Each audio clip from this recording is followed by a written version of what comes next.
Sunday, July 26, 1992. At around 8 p.m., 22-year-old Brenda Gail Lambert is at her home on Windmill Hill in the small community of Bluewell, West Virginia. It was her son's first birthday, and many members of her family had gathered together in celebration of the event. Some later recalled that Brenda seemed uncomfortable, as though she didn't want anyone to leave. 2 days later, Brenda's husband Raymond contacted the authorities to report that Brenda was missing. Just under 6 months later, on January 14, 1993, an acquaintance of Brenda's, 24-year-old Mark Anthony Cook, disappeared after leaving a tavern in nearby Brush Fork, West Virginia. Neither was ever seen again.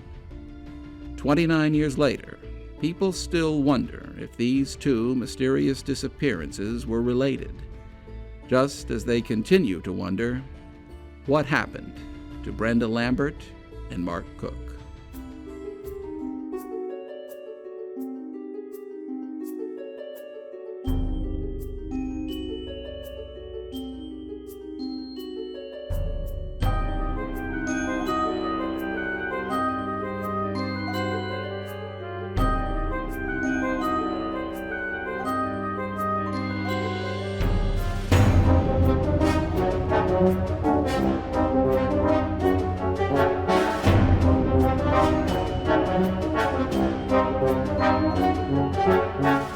Today, opinion is split on whether or not the disappearances of Brenda Lambert and Mark Cook were connected. The two apparently knew one another. Some have described them as close friends. Each disappeared suddenly and seemingly without a trace. Both left a trail of unanswered questions in their wake. Over the last 29 years, the usual bumper crop of unfounded rumors have surfaced. The pair met with foul play or were involved in a bizarre lover's triangle or rectangle. Over the years, phrases such as domestic dispute and jealous lover have been whispered. Tabloid conjecture and sensationalism aside, two facts remain undeniable. Neither Brenda Lambert nor Mark Cook have been seen in nearly 29 years. And there are a great number of people who still want to know why. Bluewell, West Virginia, population 2,100, is an unincorporated community nestled in the heart of the southern coalfields. With a crime rate 60% below the national average, life is, for the most part, quiet and uneventful. Hiking and riding recreational vehicles are the most popular pastimes. Brenda Gail Lambert was born Brenda Gail Christian on December 26, 1969, in Welch, West Virginia. As a child, she loved exploring the surrounding mountains and was always ready to play mother.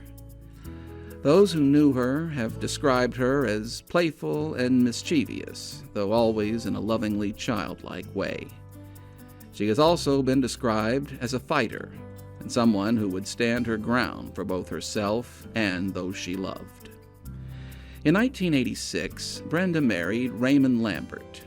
Later that same year, her daughter, Krista Dawn, was born. The couple later settled in Bluewell, West Virginia. In July of 1991, Brenda and Raymond had a son, Raymond Jr., affectionately nicknamed Junebug. Sadly, by early 1992, Brenda and Raymond's marriage was in trouble. The exact origin of the tensions is difficult to ascertain and often depends on who is recounting the incidents.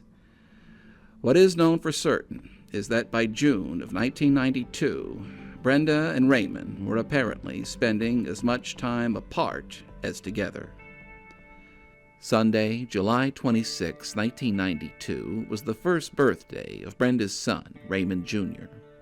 A party was planned for later in the evening at Brenda's home on Windmill Hill. According to Raymond, he spent the previous night at his parents' home near Coaldale Mountain. At around noon on Sunday, he drove to the nearby Kroger's to pick up his son's birthday cake before proceeding on to his and Brenda's home. Accounts of Brenda's demeanor that Sunday afternoon and evening are varied, yet all seem to agree on one thing. Something was just not right. Brenda's mood has been alternately described as bad, nervous, hurried, anxious, and even afraid. She asked her husband for some money so she could buy a carton of cigarettes and gasoline for her car. Curiously, Raymond recalled that Brenda had sold several of her possessions that day, including a makeup table and disco ball. All told, it was estimated that Brenda had about $50 in cash on her person by the early evening. The birthday party started in the late afternoon or early evening. A little over a dozen family and friends gathered at the residence. These photos, taken at the birthday party on July 26, 1992, are being shown here for the first time.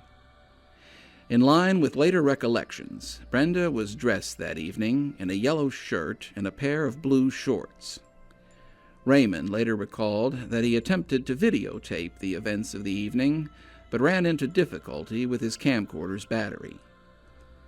As the evening's festivities wore on, members of Brenda's family noticed that she appeared to be preoccupied about something, but no one has been able to figure out just what, if anything, was weighing on her mind. Some remember her being in a hurry to move the party along. Others remember her being anxious and acting as though she did not want anyone to leave. Again, the only general consensus among those present was that something was just off about Brenda's demeanor. Talking to each and every family member that attended, they all said that her manner was completely off from the norm. She seemed agitated, easily pushed to anger. Seemed like she had a lot on her mind other than what it would take for her to get together for a birthday party. The party began to break up just before 8 p.m. According to Raymond Lambert, it was originally planned for Brenda to keep their 2 children that night. However, she apparently changed her mind and advised him to take them with him when he left, as she planned to go out driving later that night. While his siblings were gathering their belongings together, Raymond retrieved a load of laundry from the dryer. He also recalls that at about this time, Brenda changed from her yellow shirt into a blue one. According to Raymond, 2 of his sisters left the residence just ahead of him. Raymond recalls that as he was leaving, he observed Brenda in the process of taking down some of the party balloons.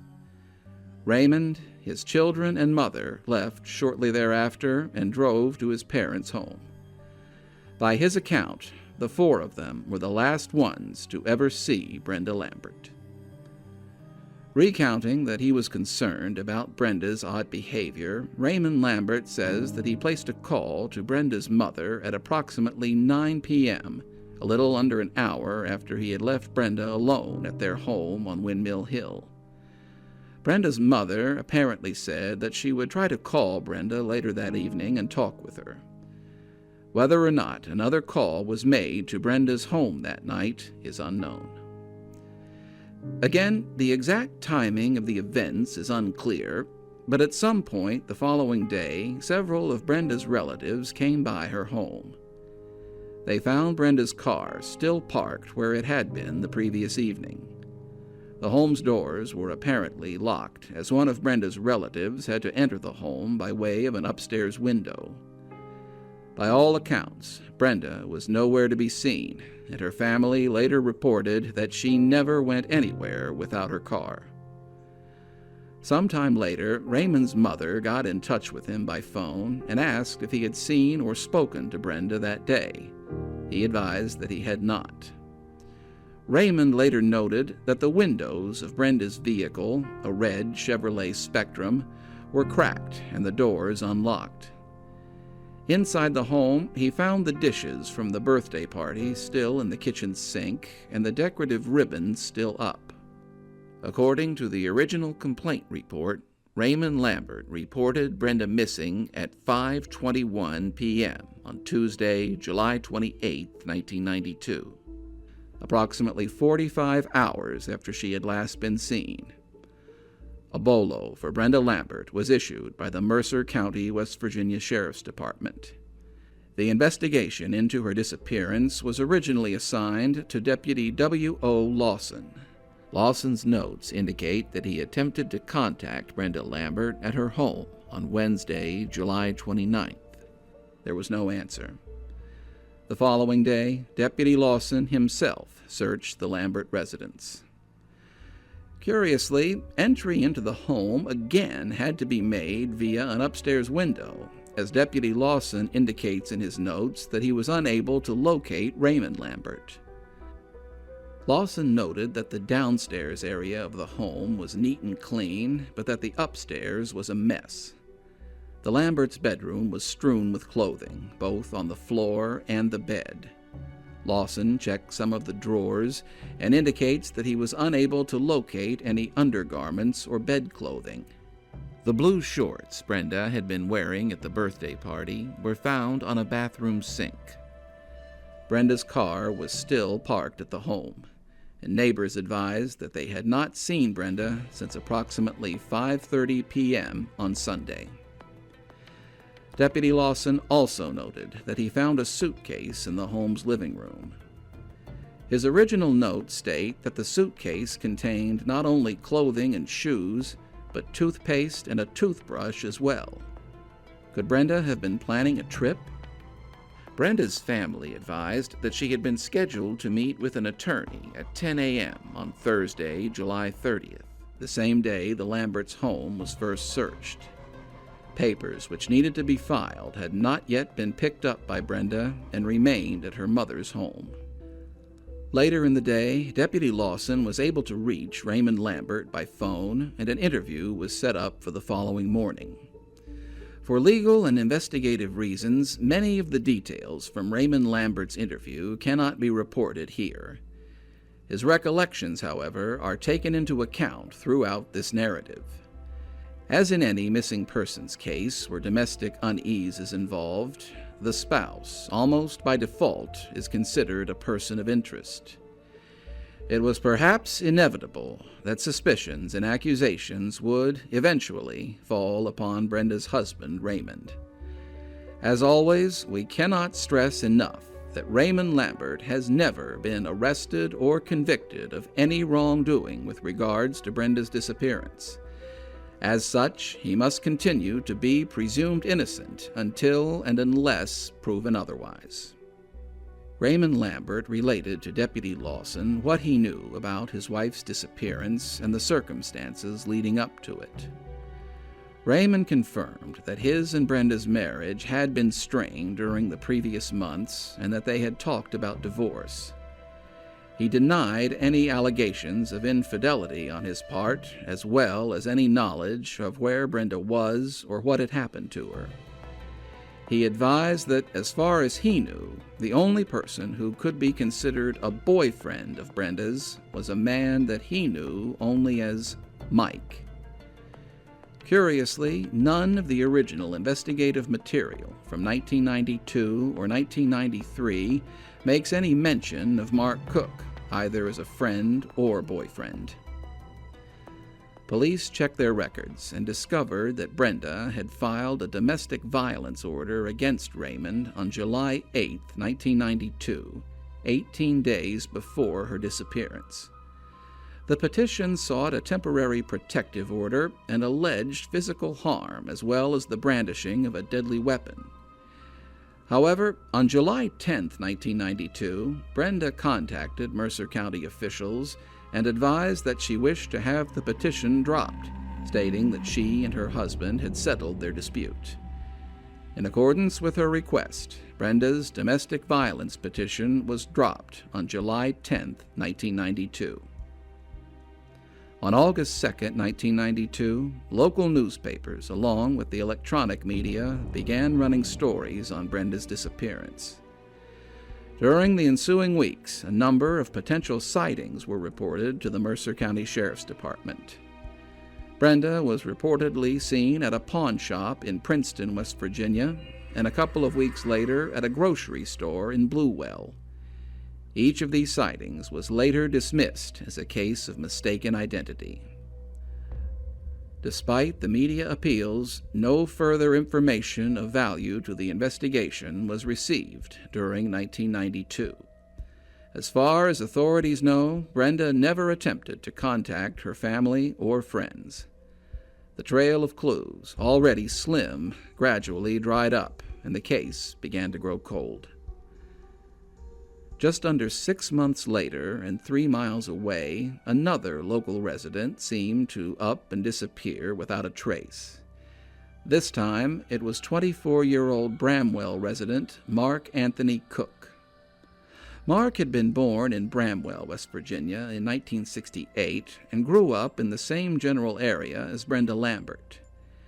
In the late 1980s, Mark Cook had been living in Fort Myers, Florida, but returned to West Virginia sometime in 1990 or 91. In January of 1993, he was living with his mother and her boyfriend at their home in Bramwell, several miles north of Bluewell, near the McDowell County border. Mark took a job at the Burger King restaurant in Brush Fork, 2.5 miles south of Bluewell along U.S. Route 52. His Florida driver's license had since expired, and he owned no vehicle. To that end, Mark typically made his way around, either by foot, hitchhiking, or through rides with friends. Mark was known to be very sociable and had a reputation as something of a ladies' man. Mark seemed to be a free spirit. He had a menial job at Burger King. He had no major responsibilities. He liked to live it up. He drank some, and there were some friends that said that maybe he drank too much, and he was associated with some people in Bramwell that he had gone to school with. Mark was known to often frequent bars in and around Bluewell, including Wings, DJ's, and Pedro's. This last establishment, Pedro's Bar, was, in 1993, located here, in Airport Square, just over 100 yards away from the Burger King restaurant where he worked. At around 3 a.m. on Wednesday, January 14, 1993, Mark was observed leaving Pedro's Bar and walking towards U.S. Route 52, presumably either to catch a ride or walk to his home in Bramwell.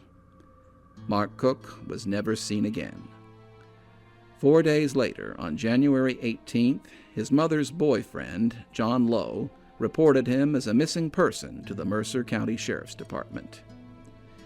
Here again, it is curious to note that the original investigative material makes no mention whatsoever of Brenda Lambert, even though it was later alleged by some that Brenda and Mark had been dating one another at the time Brenda disappeared.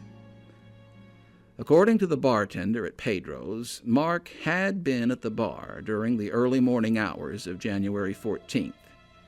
It was later alleged, but not confirmed, that Mark had been involved in some sort of argument while at Pedro's, and that he may not have left of his own choosing.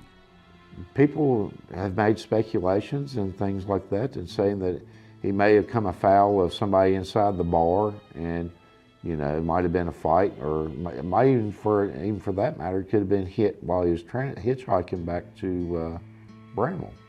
Whatever the circumstances, Mark Cook was last reported to have been seen in this general area, between the former location of Pedro's Bar and U.S. Route 52. When he was last seen, Mark was reported to have been wearing a white baseball cap, black tennis shoes, bleached-out blue jeans, a black T-shirt, and a blue jean jacket with black lettering and some kind of artwork on the back. He was thought to have had about $50 in cash on his person at the time. Mark had no checking or savings account, but may have been carrying his wallet containing his Florida driver's license. Mark was 5 feet 8 inches tall and weighed approximately 135 pounds. He had brown hair, green eyes, and a medium complexion. he often walked or hitchhiked between the communities of Brush Fork and Bramwell. As of this airing, there are no known or suspected eyewitnesses to whatever calamity, if any, befell Mark Cook. At present, he is still considered to be a missing person. If he is still alive today, Mark Cook would be 53 years of age. For all intents and purposes, both Brenda Lambert and Mark Cook each seem to have simply up and vanished from the face of the earth. Neither attempted to contact their family or friends, and there has been no activity on either of their Social Security numbers since they disappeared. For over 2 years, these cases were presented to the public as two separate incidents, each with their own unique set of circumstances, curiosities, and questions. All of that, however, began to change on October 22nd, 1994. That day, this article appeared on the front page of the Bluefield Daily Telegraph. In it, then Chief Deputy Darrell Bailey stated that there may have been a connection between the Lambert and Cook disappearances. Bailey was quoted as saying that investigators had obtained evidence that the pair had been seen together prior to July 26, 1992. From this point on, the two cases would, at least in the public's mind, become inexorably linked, and Darrell Bailey would become the de facto point man on all matters concerning both disappearances. Despite the additional exposure in the press, nearly 9 years would pass before any new information on either case was forthcoming. According to Darrell Bailey's notes, on February 14, 2003, the Mercer County Sheriff's Department received an anonymous tip from an unidentified female. The woman stated that both Brenda Lambert and Mark Cook may possibly be in a small pond adjacent to Cole Motors, approximately a half-mile south of Airport Square, the last location where Mark Cook was reported to have been seen.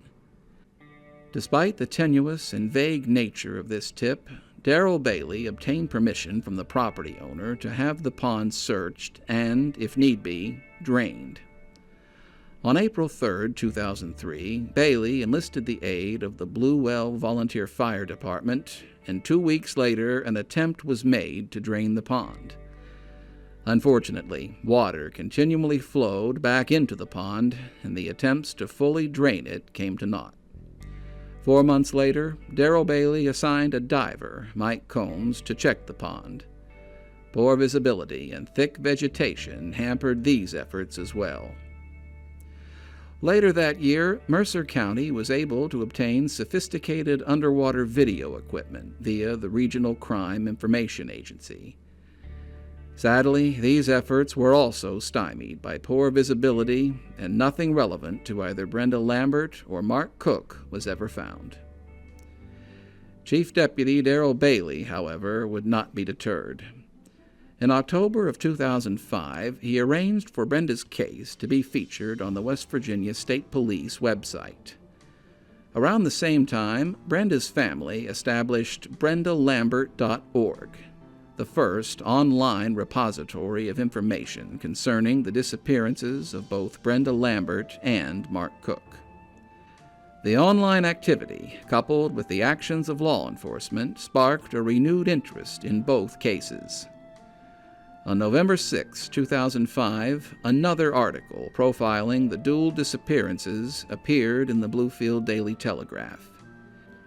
Chief Deputy Darrell Bailey lamented that the case of Brenda Lambert was one that had particularly haunted him for the better part of 13 years. 2 weeks later, the Telegraph followed up on this update with a heartwarming account of how Brenda's sister, Christy, was pressing forward with her own search for answers. Christy had, in fact, not only been working to solve the mystery of Brenda's disappearance, but had recently become a volunteer with the Doe Network, a well-known online service that seeks to aid law enforcement in cases of missing persons and unidentified remains. Brenda's sister, Christy, worked tirelessly to ensure that her case received as large an online presence as possible. Brenda Lambert's case was soon being featured and discussed on several online outlets, including trucking boards, true crime forums, and social media sites. In September of 2006, Christy commissioned Project Eden and Lieutenant Wesley Neville to produce this age progression sketch showing what Brenda might have looked like then at the age of 36. The appearance of this sketch prompted yet another front-page expose in the Bluefield Daily Telegraph, along with additional exposure on local television and radio. The exposure in the local and national media brought with it a new round of both fresh tips and rehashed rumors.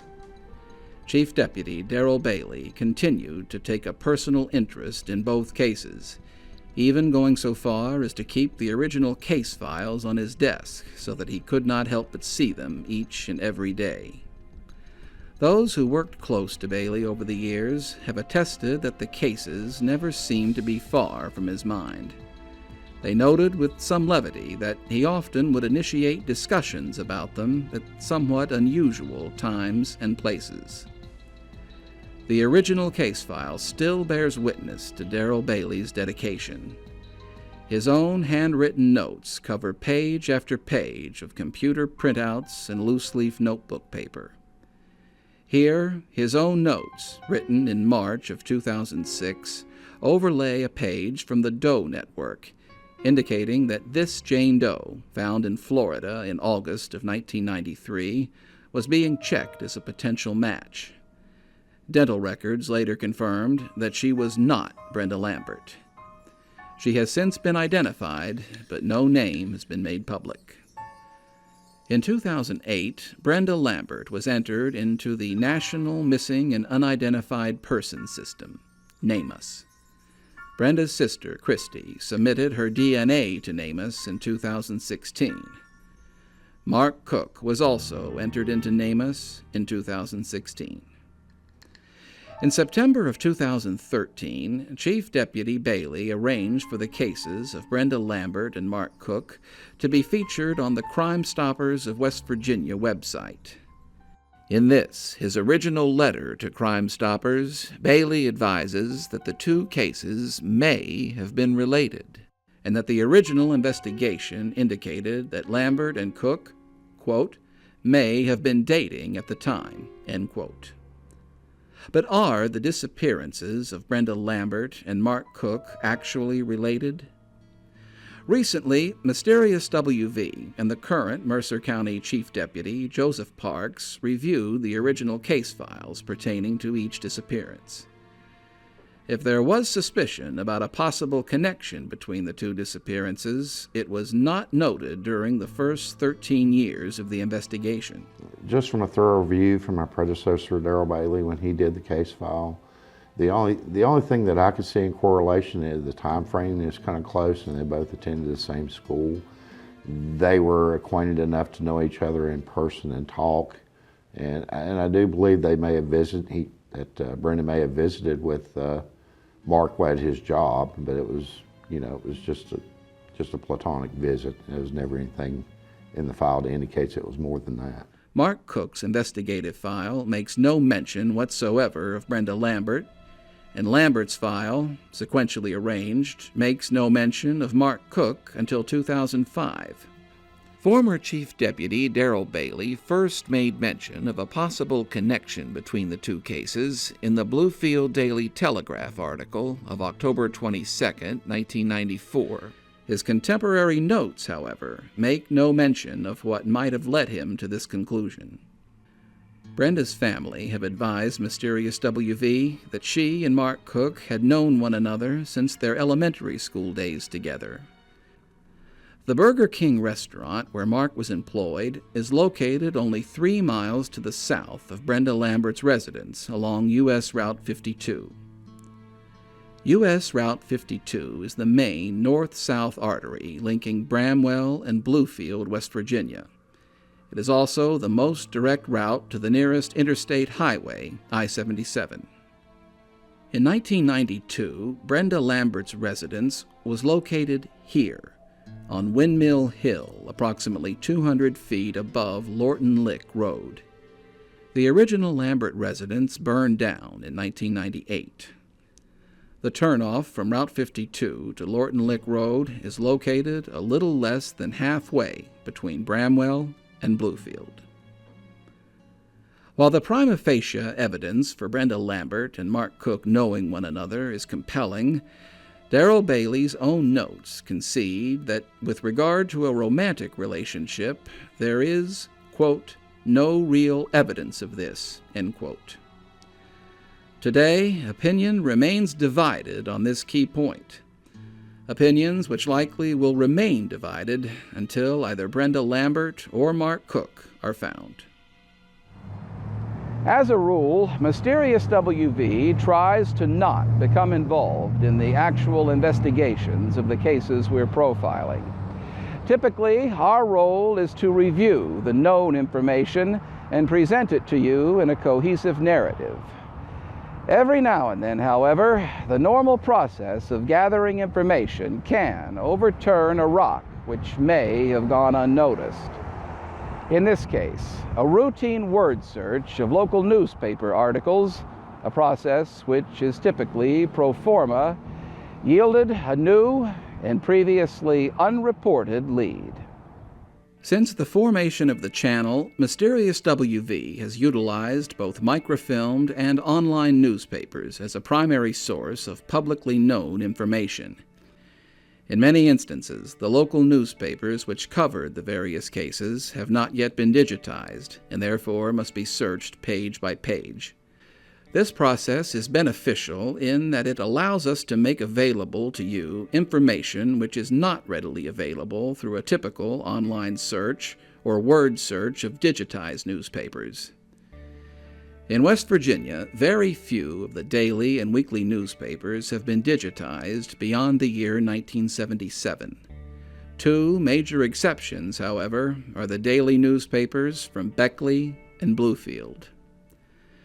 It is common for law enforcement and families to enlist the aid of local print and electronic media in cases involving missing persons. MysteriousWV makes a point of seeking out the earliest reports of all cases we profile.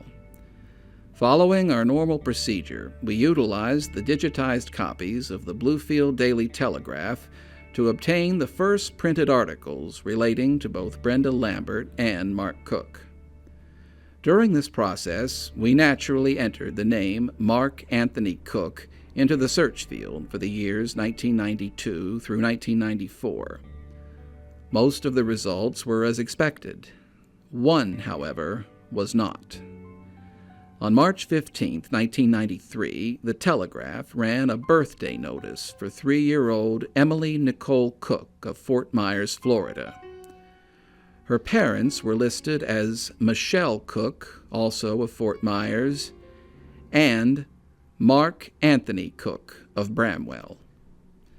Up until this point, there had been no indication, either in the media or the original case file, that Mark Cook had been married, much less a father, when he disappeared. A similar birthday announcement for Emily Cook also appeared in the 1994, 95, and 96 editions of the Daily Telegraph. In keeping with our policy of strict cooperation, MysteriousWV immediately reported this discovery to Chief Deputy Joseph Parks, who is now following up on the newly ascertained information.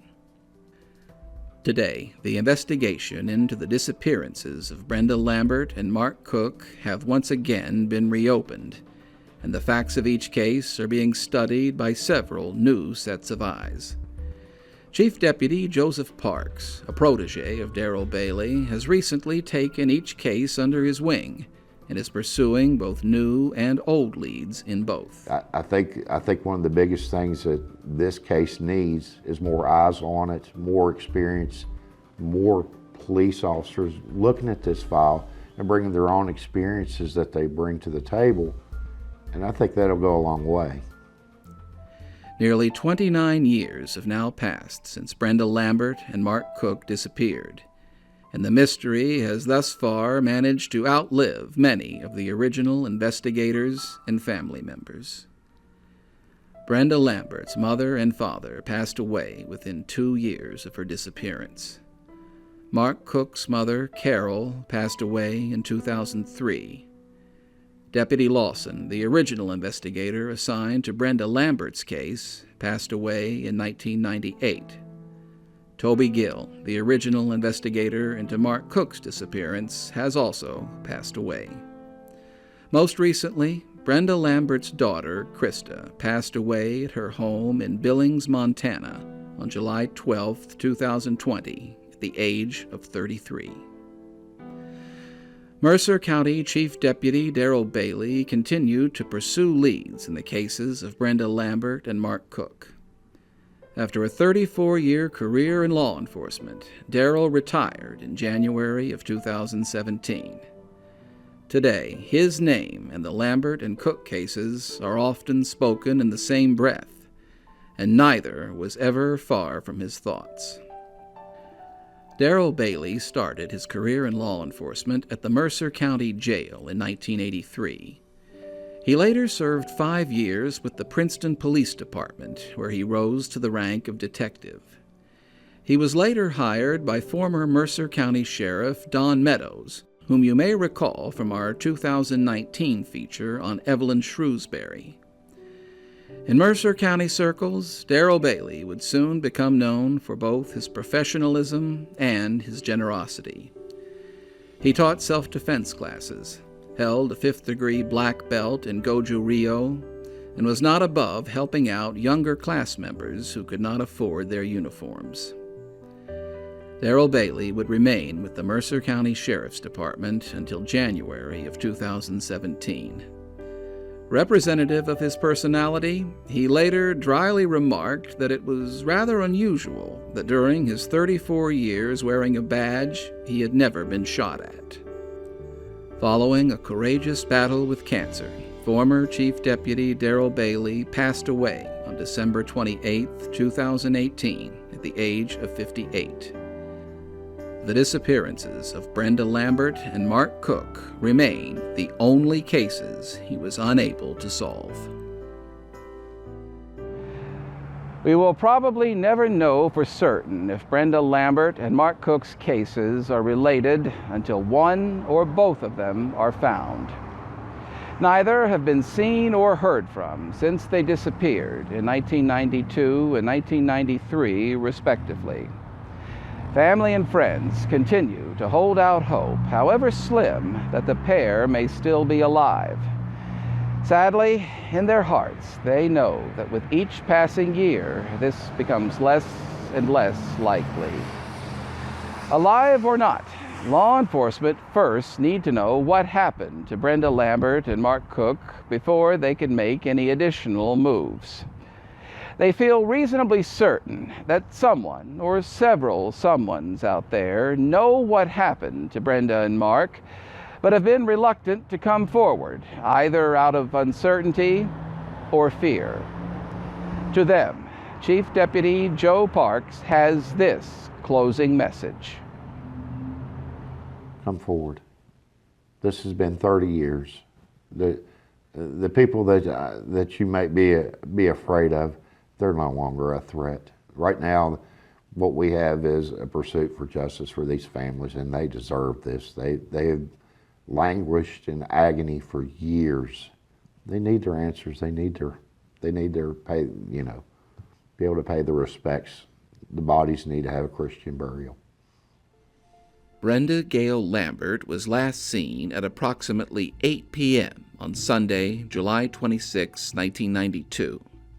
Brenda spent the majority of that day at her home on Windmill Hill in Bluewell, West Virginia, making preparations for her son's first birthday party. These photos of Brenda were taken at the party, mere hours before her disappearance. Party attendees later recalled that Brenda seemed preoccupied or nervous about something, though she never did say what. At around 8 p.m., Brenda was observed changing into a blue t-shirt. She had stated that she planned to go out driving later that evening, perhaps with her aunt and cousin. The following day, Brenda's car, a red Chevrolet Spectrum, was found still parked where it had been the night before.